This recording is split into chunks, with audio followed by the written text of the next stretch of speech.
Payload is a project that was put together in 2 weeks, about a game that I started playing over 15 years ago. However, the origins of this project started with nothing to do with Team Fortress, simply being named Project Boom. Last year in April, I was messing around with attaching scenery to coaster trains, and the initial ideas were unsurprisingly quite silly, but an idea from that: what would happen if you attached a bunch of explosives to a train and had them blow up on the way round? This culminated into explosive barrels on a wing coaster, which even subliminally guided me towards the western theme. What kind of place has an excess of explosives? A place called Boomtown that is constantly exploding. The sheriff's office explodes, the rides explode, the residents explode, the water explodes. This was the humour I was looking for, and the buildings in the town where everything explodes will be a little worse for wear, but have rules to protect them. And you can see here a process called Knolling.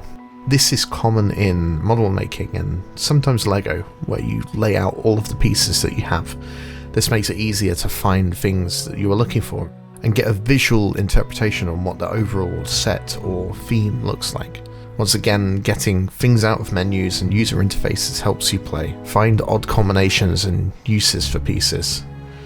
What do these two pieces together make you think of? How could you use them?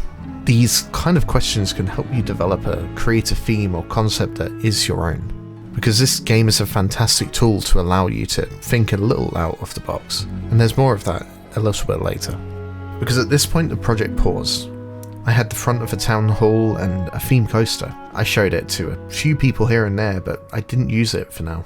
It sat in the blueprints and park files for almost a year. That idea lingered though in my head whilst I was doing other projects, knowing that I would come back to it at some point when I had the time. And it was once again during Rellimetep's Flexipark challenge that I ended up with that bit of time I was looking for. Minecraft was done with 2 weeks until the deadline. The only defense to this planet coaster fixation I have at the moment is I like a good creative challenge. So I set out to build a park in under 2 weeks. The concept was already there, and I'd made a start on the theme. The Wild West. I find it to be one of the easiest settings to build to due to the reliance on geological rock formations and simplistic buildings. It's also one of the more common themes for theme park games. Western areas have been a staple of most of the theme parks I've been to, and you could attribute a lot of that to the copying of Disneyland's blueprint. But it was during this initial process, after digging the valleys that the park would sit in, specifically on the live stream, that another Western-centric theme re-entered my head. You see, part of this was having just finished a Minecraft-themed project and also getting inspired by TB Karate and Joshi667's entry for the Restaurant Rivals competition, the same one that the Minecraft part was originally for. Team Fortress 2 is set in a fictitious version of the Badlands in New Mexico, fighting over gravel. Don't worry, it's magical gravel though. And that's another massive thank you that goes to Skyrian for a video over 2.5 hours long covering the timeline of Team Fortress and the Gravel War. It's fair to say that I was unaware how deep the lore went, but I will admit a lot of my playtime was spent doing silly things in trade servers.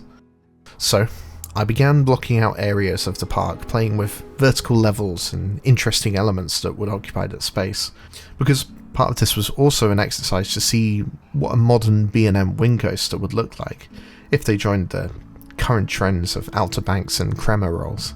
Gradually, over the course of the first week, the layout started to come together, once again through call and response with scenery. This is possibly my favourite way to build coasters in Planet Coaster. Using scenery and terrain to shape the layout of the coaster during the process makes the ride feel more intentional and part of the area it exists in. And don't be afraid to change things. If an element doesn't flow well or the scenery seems to spark new ideas during the process, you can. The original concept I made was for the coaster to have a near miss with the steeple tower of the town hall. However, this was unlikely to fit into the new theme that I had. The near miss ended up staying in the layout, however, this time across the front entrance of Redspawn, inspired by the one from Twofold. And don't worry, the town hall didn't go to waste. It's now the entrance of an innovative dueling ride in an upcoming collaboration. And whilst the theme was quite well covered by the scenery kits of the game, such as Western and a bit of the aquatic theme too, the heavy lifting is done by track pieces.